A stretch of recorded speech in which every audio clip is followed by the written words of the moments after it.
hat sich natürlich aktiv betätigt und war sicherlich als Cousin. Some stories hide behind history books. Others are buried by shame. But every once in a while, one escapes gasping, trembling, determined to be heard before it's too late. For 70 years, Johann Schmidt Jr. carried a name he never asked for, a legacy that stained every room he ever walked into. He was more than just a man. He was Hitler's cousin. And for most of his life, he did everything he could to forget it. But now, before he dies, Johann wants to tell the world what he saw, what he knows, and who Adolf Hitler really was. History has painted Hitler as a monster. But what if his own blood tells a different story? To make sense of what Johann reveals, it's worth asking, who was Hitler before the world knew his name? Who is Hitler? Adolf Hitler wasn't always a monster. That's the part no one wants to say out loud. But monsters aren't born in uniform, they grow quietly. One decision, one belief, one lie at a time. Born in 1889 in Braunau am Inn, Austria, Hitler's early life was not so remarkable. As a boy, Hitler wasn't anything like the man he became. He liked drawing. He dreamed of being an artist. He tried twice to get into art school in Vienna. Both times he was rejected. And each time the world got a little darker for him. While he drifted through the streets of Vienna, broke and bitter, he began to look for someone to blame. He didn't look far. He took in all the hate around him by reading anti-Semitic newspapers and listening to overheated conversations in cafes. Over time, being around so much hate changed how he saw things, and the hateful words began to feel true to him.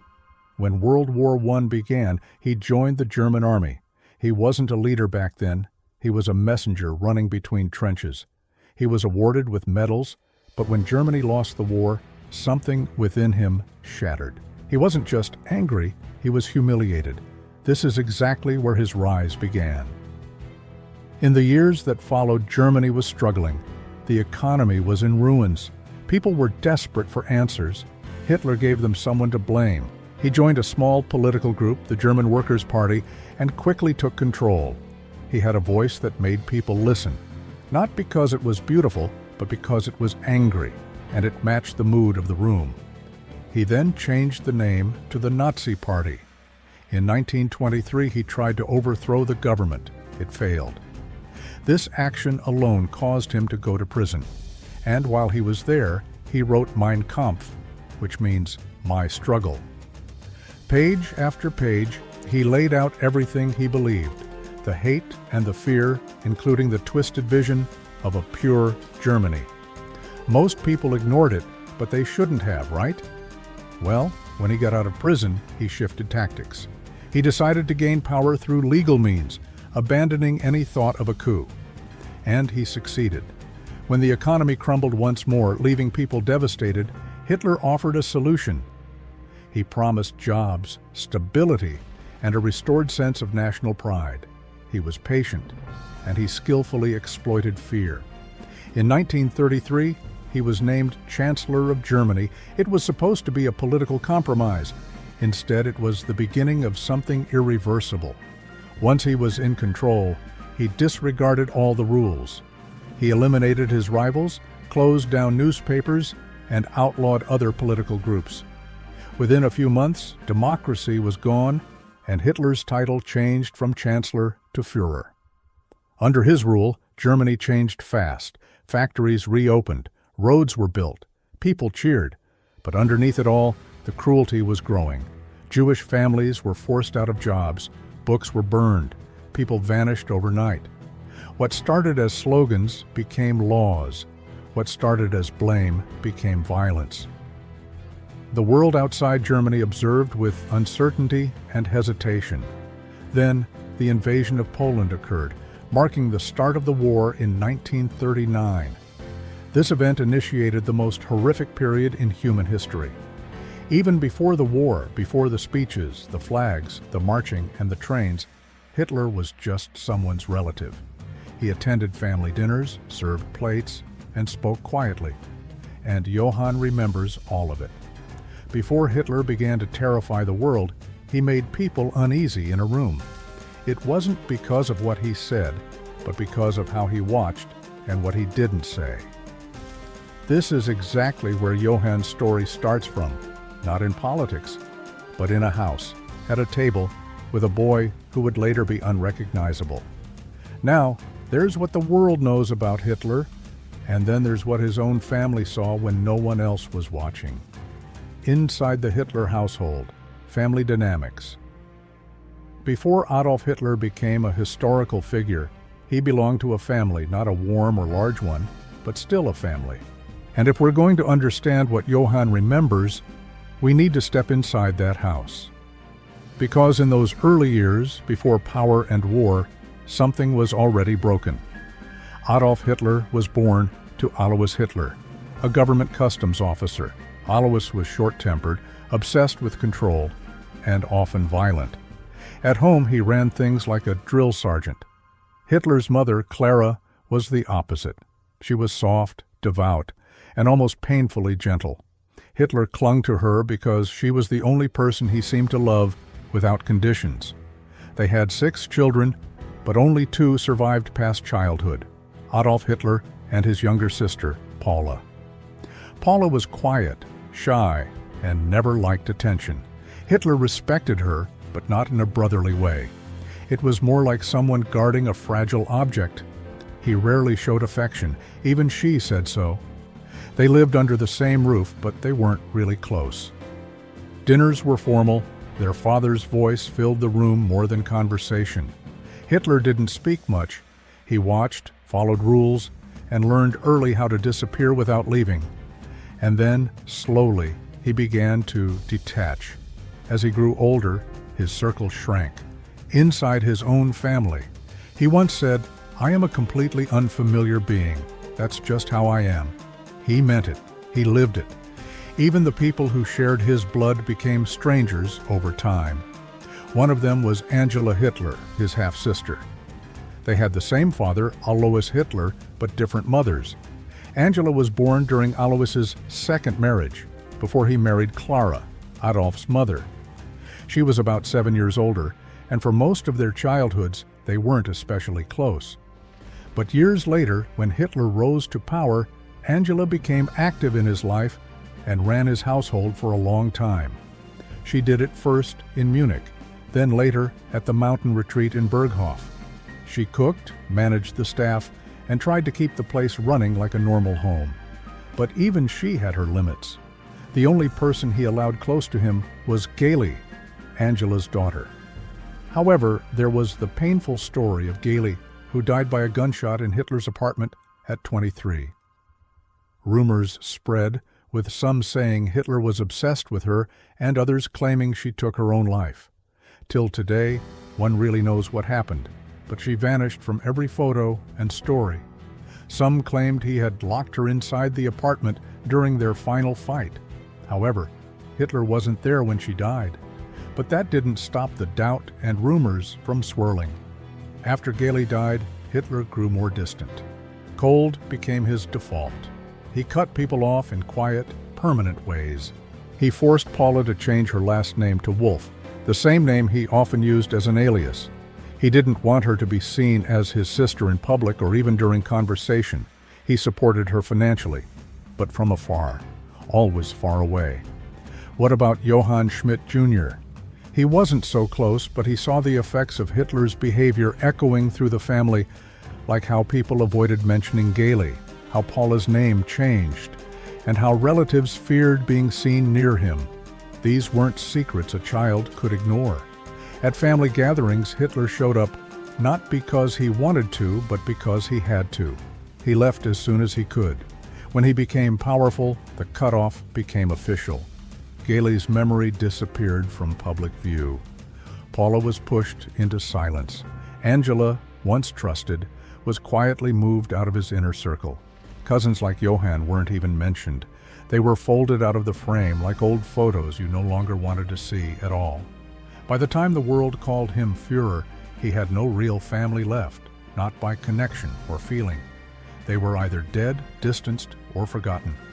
Yet, Johann remembered, not just the political speeches or rallies, but how a room fell quiet when this man walked in, how people avoided eye contact, and how a young boy's presence could feel like pressure.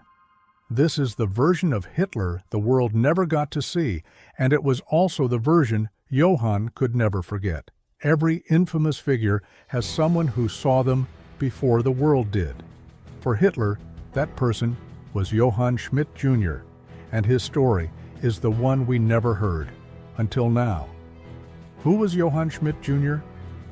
Long before he became the cousin of the most feared man in modern history, Johann Schmidt Jr. was just a boy, growing up in the quiet countryside of Austria.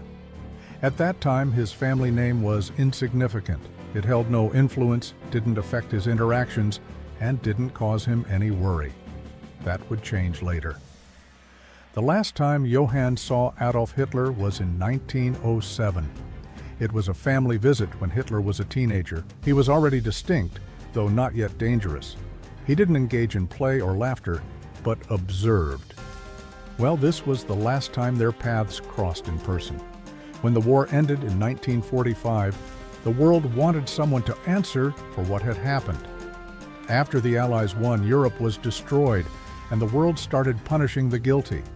But if you were a Hitler, you were seen as guilty right away. This was how Soviet agents took Johann, who was 18 when they came for him. He was arrested along with 4 other relatives: his father, Johann Sr., his mother, Maria, including his 2 cousins, Eduard and Ignaz. They were accused of having too much knowledge and supporting Hitler's plans against the Soviet Union, though nothing was proven, but it didn't matter. They were taken from their homes and sent to a Soviet labor camp in the East. It was a harsh sentence, given without legal process, fueled by anger. Their crime was their bloodline and name. Life in the camps was actually a lot, with prisoners working from morning until night.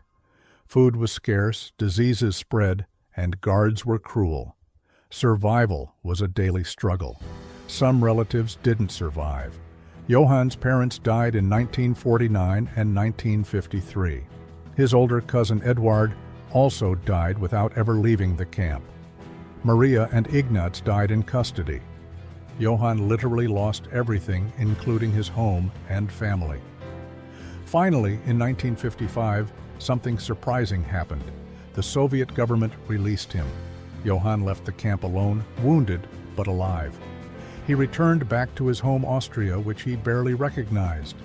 His town had grown quiet. His house was gone. He had no siblings, no parents, only a name that carried dark history. People recognized him, but avoided him. Some stared. Johann kept living. He found some doing, and built a life for himself. But everywhere, whispers followed. He hadn't chosen the name, but he carried its weight. For years, he was quiet. He didn't complain. He didn't defend himself. He didn't ask for sympathy. He only wanted to live in peace.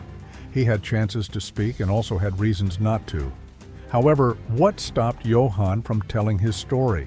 And what changed all these years later? Why Johann kept silent? Johann Schmidt Jr. was silent because he was scared. It wasn't a fear that went away easily. This fear was taught, reinforced, and deeply earned.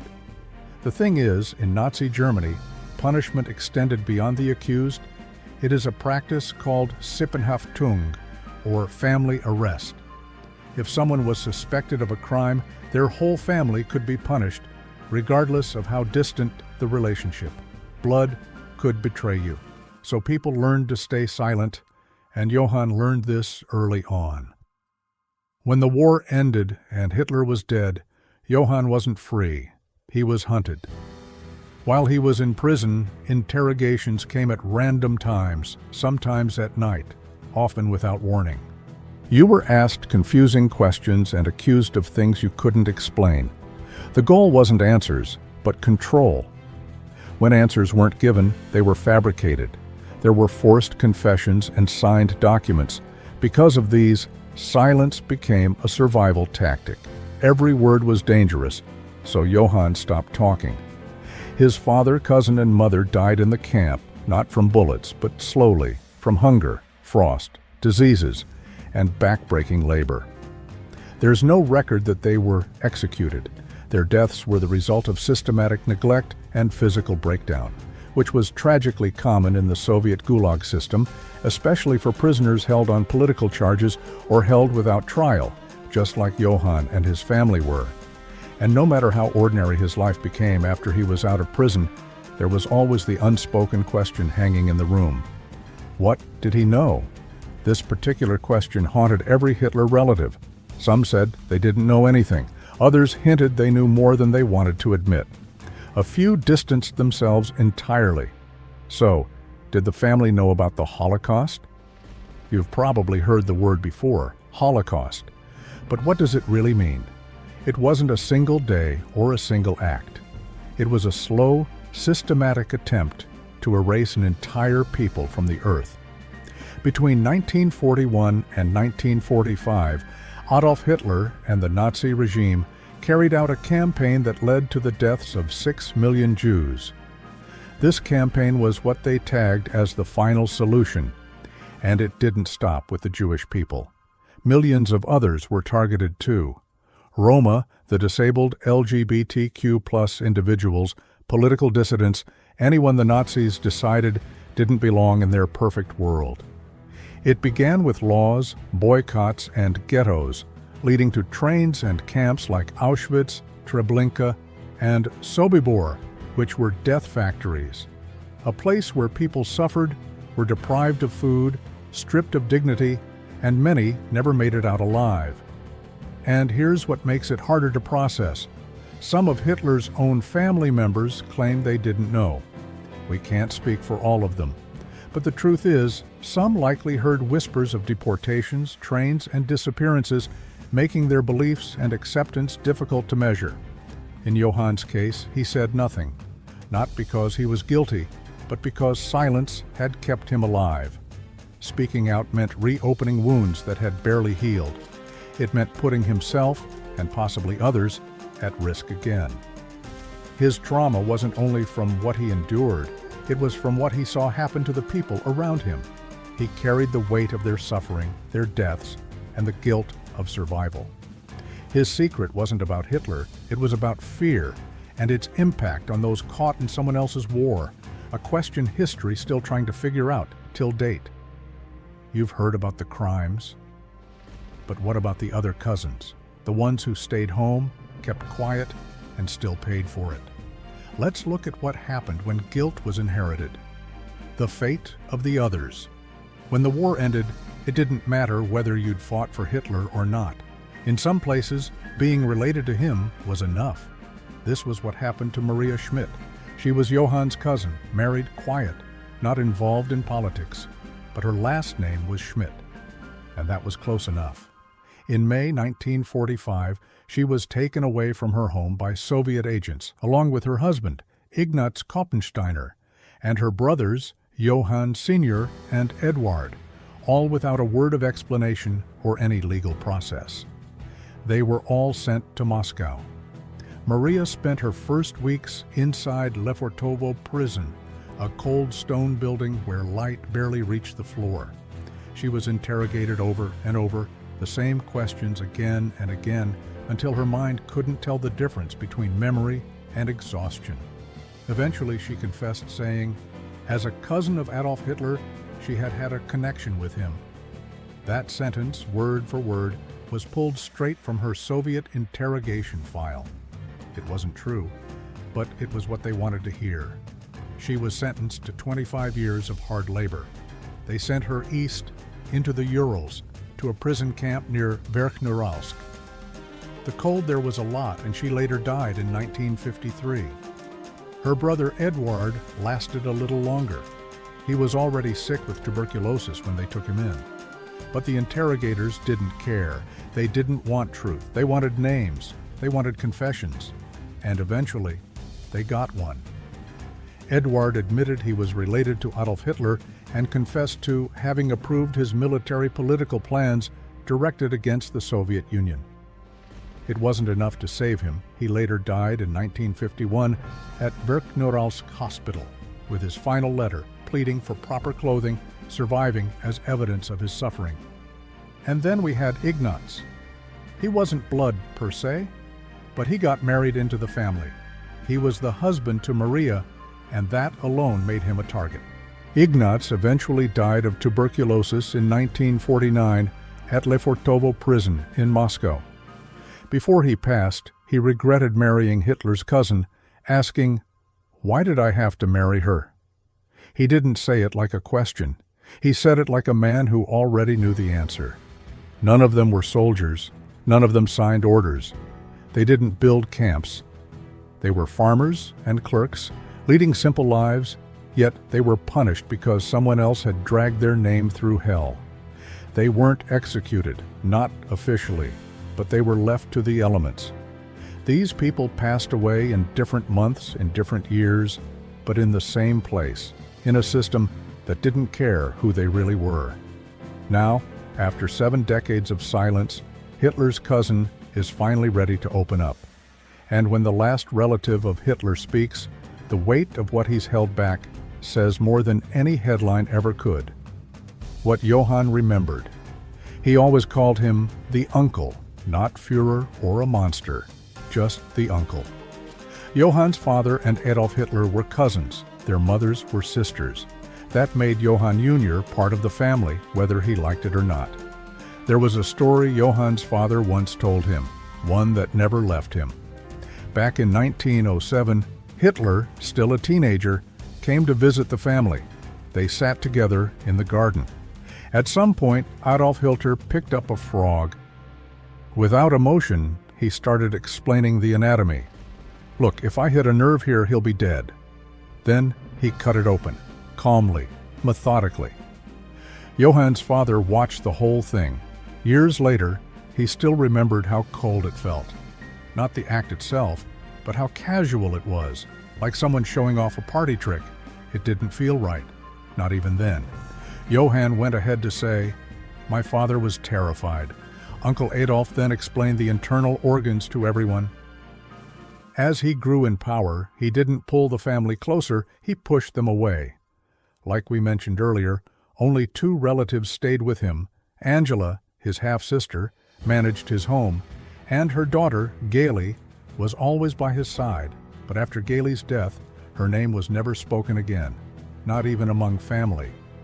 Johann once said, he denied his Waldviertel roots, and at some point, we were too inferior for him. This was how Hitler saw them in the end, not as family, but as something to hide. When Johann spoke, it wasn't to clear his name, it was to close a door. And on the other side of that door, what was left of the Hitler family had already begun to disappear. Not in the dramatic sense at all, it was very subtle. You had to look closely to even see it happen.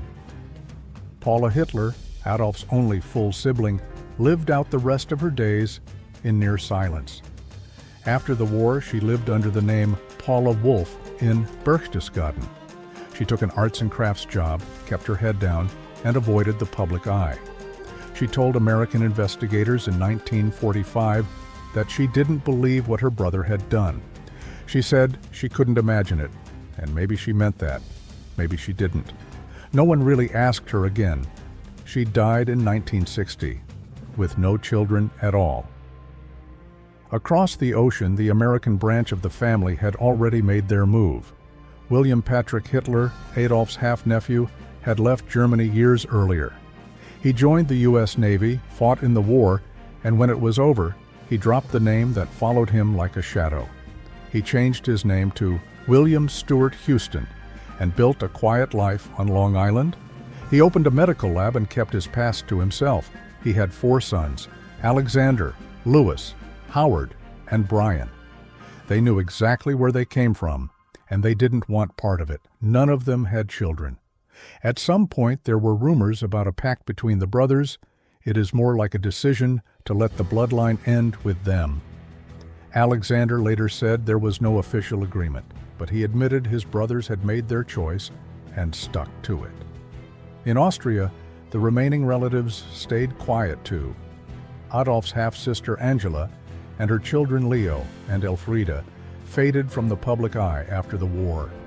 They never spoke publicly, never appeared in interviews, never answered questions. And when they passed, their stories died with them. There was no law telling them to disappear, no official record saying the family had to end. But somehow, every one of them made the same choice to fade out of sight, change the name, settle in a quiet place, and not pass the name on to anyone else. Could it be guilt? Or was it the shame? Maybe it was something deeper, like a feeling that the name had already done enough damage. But no matter how powerful someone seems, time catches up with everyone, and in the end, it caught up with him too. Hitler's last days. By the spring of 1945, Adolf Hitler's world was collapsing. The empire he built on fear and mistreatment was crumbling daily. Soviet tanks were already in Berlin. And Hitler? He was underground in a concrete bunker, writing farewells, awarding medals to teenage boys, and shaking with illness and rage. On April 20th, his 56th birthday, Hitler briefly emerged from the bunker to meet with members of the Hitler Youth. These were children, some as young as 12, chosen to defend a city that was already lost. One of them later said that Hitler's hand trembled as he awarded the medals, and his eyes were empty. By then, the war was no longer a war. It was a collapse. 2.5 million Soviet soldiers were advancing. While the city above him burned, Hitler remained below, trying to command an army that barely existed. Inside the bunker, the atmosphere was tense, like a room where everyone knew the truth but no one dared to speak it. The city's defenses were gone. Food was running out. Hitler refused to accept any of it. He ordered counterattacks that didn't exist. He talked about armies that had already been wiped out. Nobody corrected him, not out loud. One of the generals he ordered around was Felix Steiner, known for leading German SS troops. Hitler told him to launch a final counterattack. Steiner didn't. He couldn't. There were no troops left to command anymore. When Hitler found out, he screamed at his staff in rage. It was the last time they saw him lose control like that. On April 23rd, 2 of Hitler's closest men made their moves of betrayal. Hermann Göring, head of the German Air Force, and once seen as Hitler's successor, sent a telegram to Adolf Hitler himself. He said that since Hitler was cut off, he was ready to take over. Hitler saw it as betrayal. He removed Göring from all positions and ordered that he be executed. Also, Heinrich Himmler, leader of the SS and the architect of the concentration camps, went a step further. He tried to secretly negotiate peace with the Allies. When Hitler found out the next day, he was fuming with rage and ordered Himmler's arrest. That same week, Hitler began putting together what he called his final political statement. He blamed Jews, blamed communists, blamed everyone but himself. Then he made a decision that surprised even those closest to him. A few hours later, he married Eva Braun.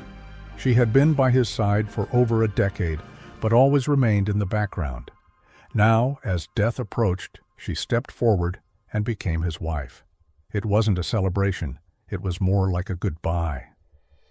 On April 30th, Hitler and Eva went into his private study. They sat together. A few minutes later, a gunshot echoed down the hallway. His valet, Heinz Linge, and his personal aide, Otto Günsche, were the first to find the bodies. Eva had taken cyanide. Hitler ended his life in the bunker. When his staff found him, the scene they saw was exactly what they had feared. Following his instructions, Linge and Günsche carried the bodies outside, placed them in a shallow crater near the garden, and cremated them. This was how the man who terrorized the world chose to leave it. No trial, no apology, no final speech, only a quiet end in the ashes of a broken war. The next day, Joseph Goebbels, Hitler's propaganda chief, gave his children a substance that made them sleep and didn't wake up. After that, he and his wife chose to end it all too. Others followed. One by one, Nazi officials started to take their own lives out of loyalty, fear, or something darker no one could explain. On May 2nd, Berlin surrendered. 1 week later, Nazi Germany was gone. But the horror didn't stop with Hitler's death. The concentration camps were still full. Prisoners were being forced on death marches. Some walked for miles in snow with no shoes, no food. Thousands died even after the surrender. Far from Berlin, people like Johann Schmidt Jr. were still trying to survive. As it then, he wasn't even aware of the atrocities committed for and in the name of Hitler. But he felt the shift, the silence, and the sudden emptiness of a world that once marched to one man's voice. And the truth is, that silence didn't bring peace. It left questions. Because when a man like Hitler dies, the world wants answers. But sometimes the people who knew him before the rise are the only ones who really understand the fall. Today, the Hitler family doesn't feel real anymore. It's more like a shadow, something people talk about now and then, but no one actually sees. A few are still alive, 2 in Austria, 3 in the US. No children, no legacy, no desire to be found. The bloodline won't end with any dramatic moment. It'll end quietly like most things do, and maybe that's the only ending it could ever have.